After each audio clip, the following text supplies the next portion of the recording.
Global सोमोट flotilla के काफ़िला जो वहाँ पर गया है, हम ये समझते हैं कि वहाँ पर पाकिस्तानी साद ईदी भी उनके साथ गए हैं, इंसानी हकूक़ के कारकुन हैं। वो ये चाहते थे कि इसराइल ने जो नाजायज़ कब्ज़ा किया हुआ है फ़लस्तीन पर, उसके ख़िलाफ़ वो एहतजाज करें, वो उनकी मदद करने जा रहे थे।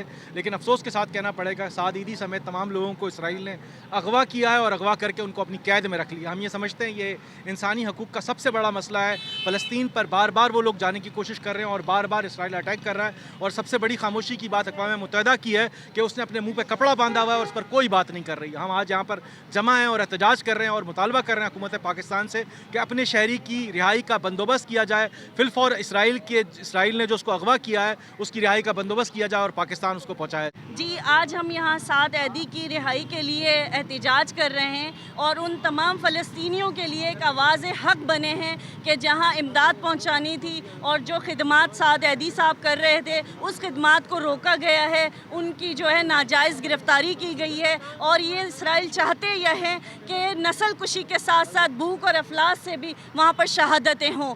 तो हम इसकी पुरज़ोर मज़म्मत करते हैं और हम हुकूमत पाकिस्तान से मुतालबा करते हैं कि अक़वाम मुत्तहिदा में इस केस को उठाया जाए और फौरी तौर पर साद ऐदी साहब की जो है वो रिहाई करवाई जाए। देखिए, फ़लस्तीन फाउंडेशन पाकिस्तान इस गासिब से उन्हीं गैंग के टोले की हर उस जारियत की मदम्मत करती है जो निहत्ते और मासूम शहरियों के ख़िलाफ़, चाहे फ़लस्तीनियों के ख़िलाफ़ हो, लबनानियों के ख़िलाफ़ हो या ग्लोबल समूद फ्लोटेला के उन आलमी अरकान के ख़िलाफ़ हो कि जो गज़ा का 19 साला गैर इंसानी मुहासरा तोड़ने की कोशिश कर रहे हैं। लिहाजा मैं समझता हूँ कि ये जो गासिब से उन्हीं गैंग ने पाकिस्तानी शहरी साद ईदी समेत दीगर ममालिक के जो अफराद हैं उनको अगवा कर लिया है। मैं समझता हूँ कि तमाम हुकूमतों की ये ज़िम्मेदारी बनती है कि वो अपने अपने शहरियों को बाजियाब कराएं। और हम भी यहाँ पर जमा होकर यही मुतालबा कर रहे हैं कि पाकिस्तानी शहरी साद ईदी समेत दीगर तमाम उन इंसानी हकूक़ के कारकुनों को फिलफौर बाजियाब कराया जाए। ये आलमी बरादरी की ज़िम्मेदारी है, हुकूमतों की ज़िम्मेदारी है।